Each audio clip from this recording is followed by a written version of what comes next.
What's up, everybody? It is Monday, January 29th, 2018, and this is the Monday Morning Analyst here on MMAfighting.com. Thank you so much for joining me. I greatly appreciate it. Hope you guys are doing well. It was not necessarily the most exciting weekend in MMA. There was a Bellator event, Bellator 193. There was a UFC event, UFC Charlotte.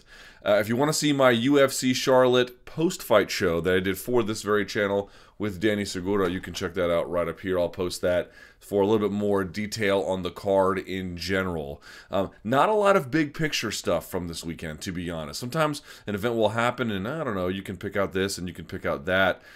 Things you sort of naturally see as maybe larger trends in the game or something that really caught your attention. The judging was unremarkable for UFC Charlotte, but not altogether horrible. I mean, there were a couple of questionable calls. Again, we covered that in the post-fight show.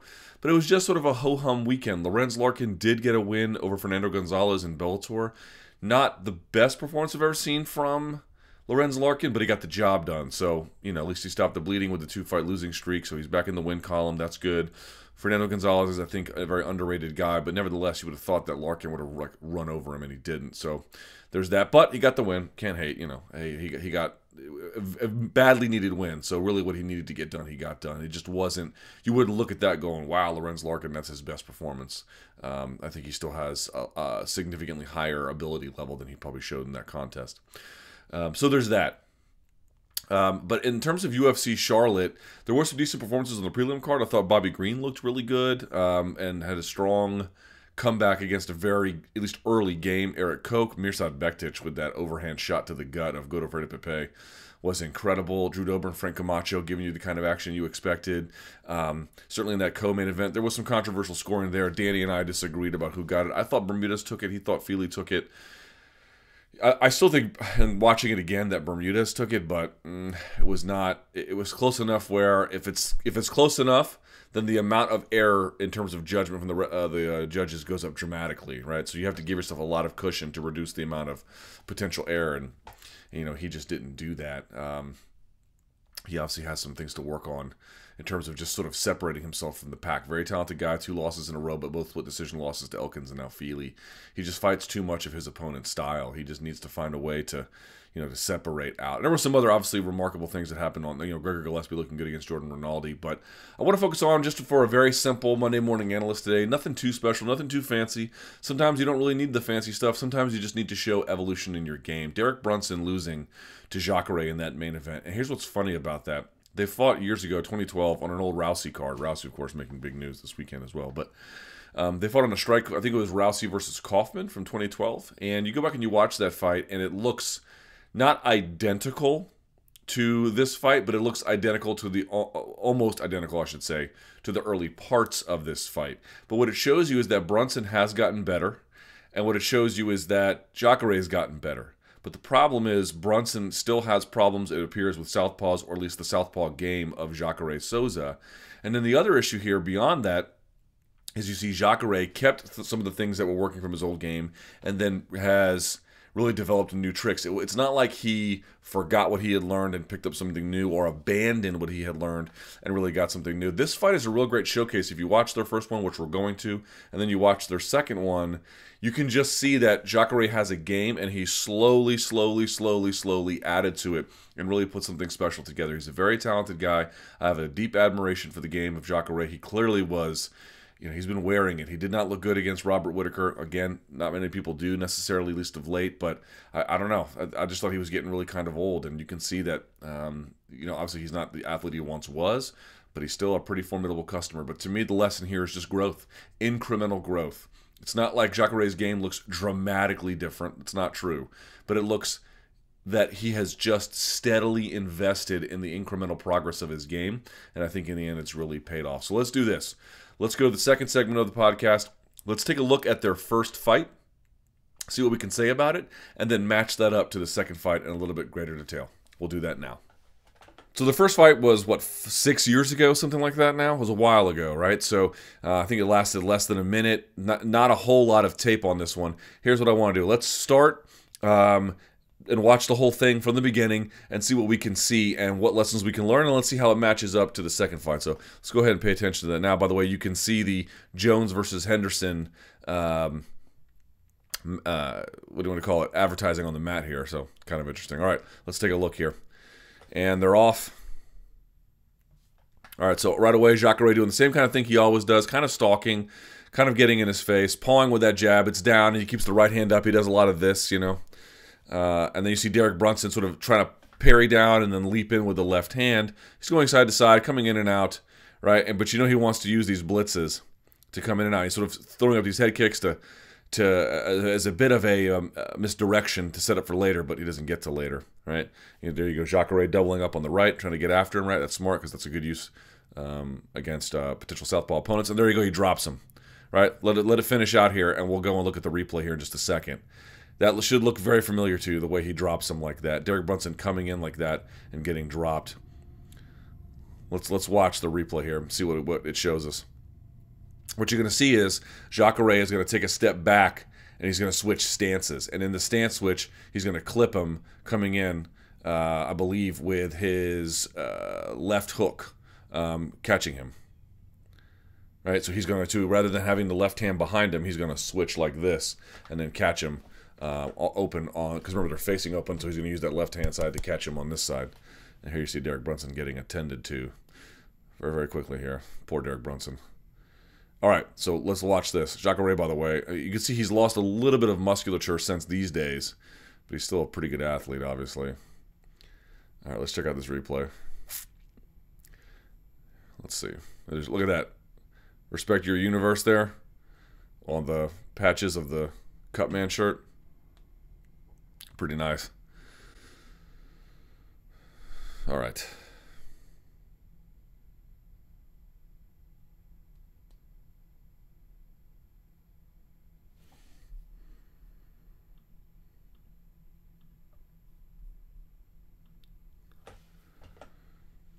All right, so watch here.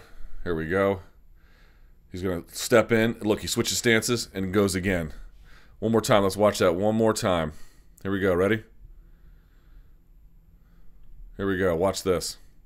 He steps in, changes levels, tries to fire the left, right, and steps into range. Jacare covers it up. It goes around the gloves, but it does. I mean, it wasn't really a hooking punch, right? If you go back and you watch, it's not really a hooking punch. It just goes straight. So Jacare takes a step back, switches stance, and then cracks him, because that way it enables him to slip the right hand of Derek Brunson and then land his own right. Excuse me, so I mentioned he landed the left. I got that wrong. He lands his own right here as a consequence. That's what works here. He switches stances, which enables him to get his head off the center line and then fire his own punch to an unblocked side of Derek Brunson. So, what does that have to do now with what happened in the second fight? Let's take a look. Three things you're going to want to pay attention to in this fight, but one of them, or two of them I should say, are related. One is you're going to see the exact same punch land twice for Jacare that you saw in the first fight. And then here's the other part about this. Notice the differences in the distance here. The cage is, by the way, a lot bigger, so I think that affected it. But Brunson does a much better job of keeping this at kickboxing range.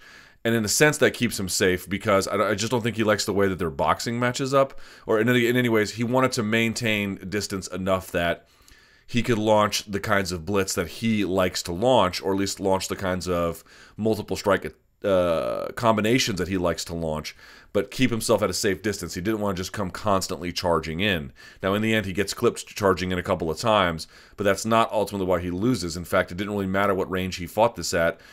He comes in, he gets clipped. He stays at range, he gets put away. And that's due to the development of the game of Jacare. So let's take a look at that now. You're going to see these all fight long. Watch all the body kicks that we take a look at in this fight. Here we go. He's going to step. He fakes to his left, right? So stutter steps, changes the angle, finds it open, bang, goes to the body. And as you can see in the end, it's almost like a ball of the foot to the ribs or ball of foot to the gut. It's not so much a sort of shin to the gut or shin to the ribs. He kind of changes it at the end here. Very, very quickly, take a look at this one more time. Watch him sort of like he'll fake to his...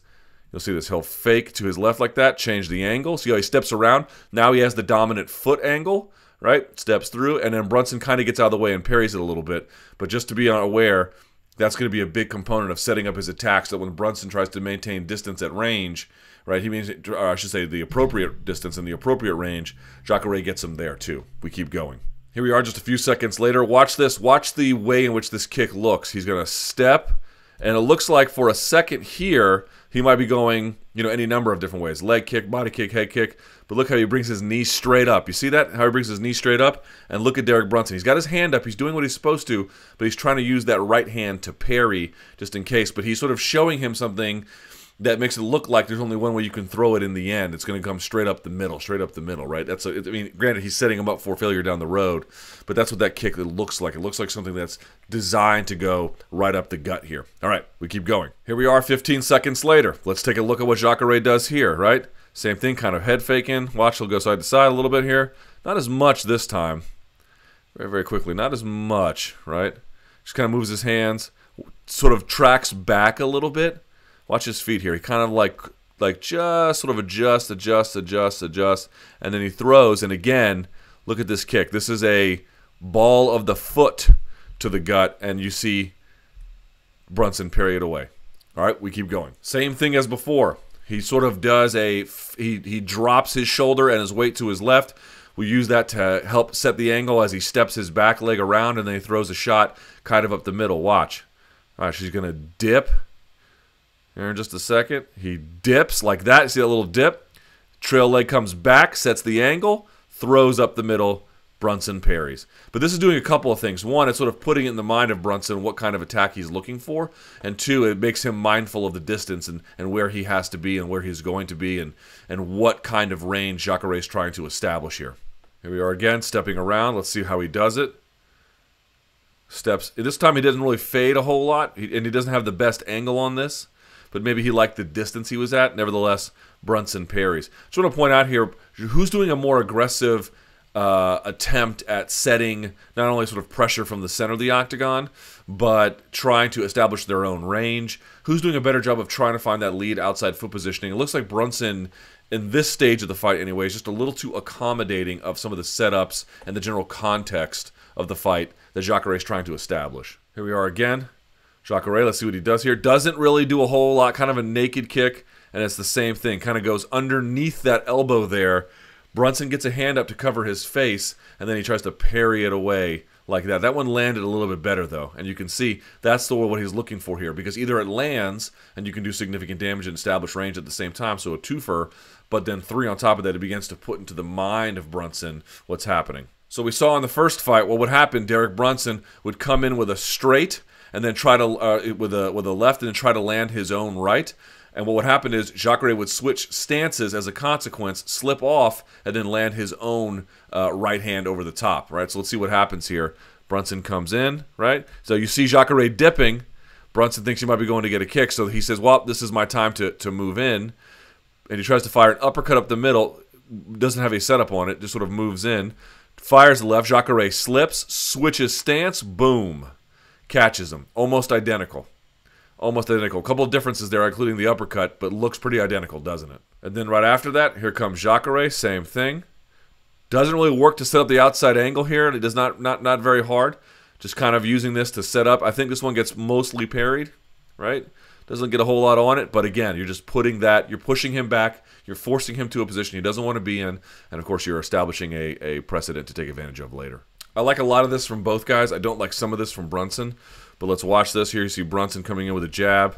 Try to set the angle. Look, you see he's got the outside angle, and Jacare is kind of like curving out. He can't quite get the punches through. He's a little bit at range. Now he's chasing. I don't like that. I also don't like, look at Brunson's chin through this whole exchange, and his head doesn't move either. It's just high up, you know. I don't know. I don't like that part. But watch this.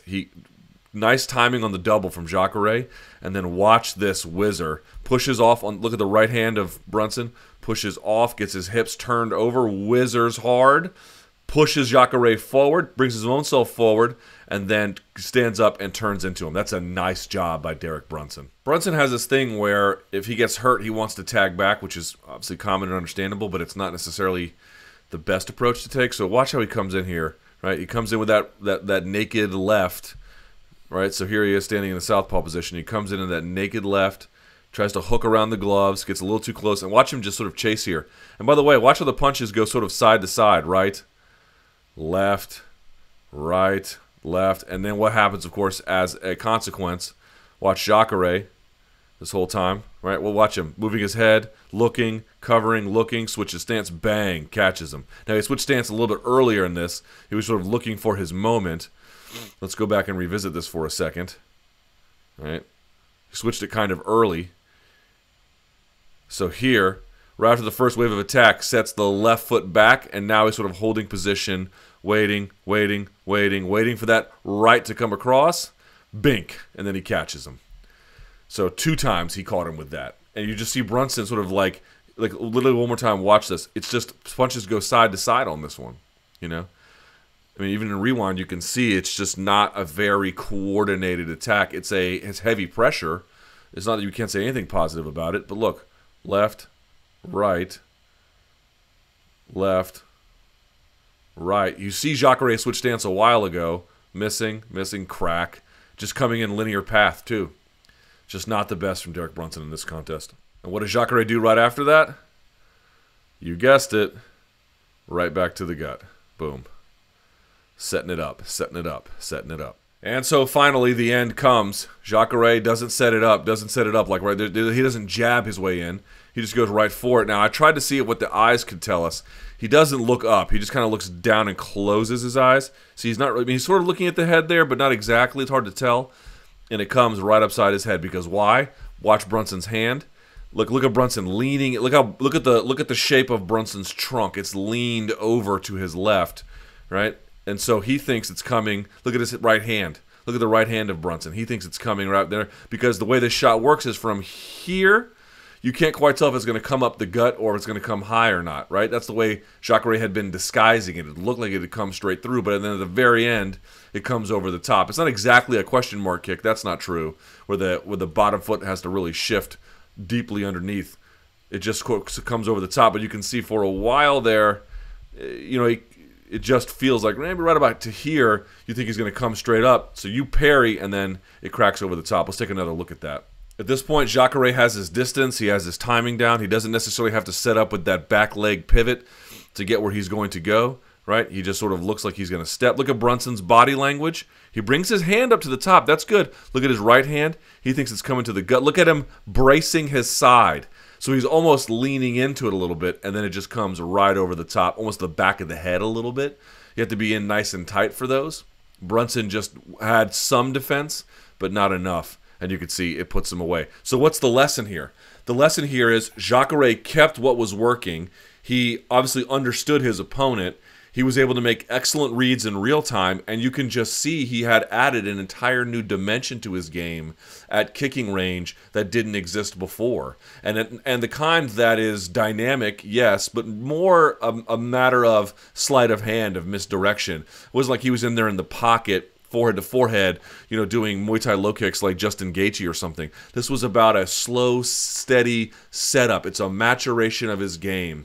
That's really kind of impressive to me about Jacare. 38 years old, you know, and still showing that, you know, it's been, a long time since their last contest that he had with Derek Brunson, but that he could do all the same things he did before, plus an entire new dimension, not merely added to his game more generally, but available to him at a specific range. Very, very good job by Jacare Souza. And last but not least, we take a look at what's coming up in the week ahead.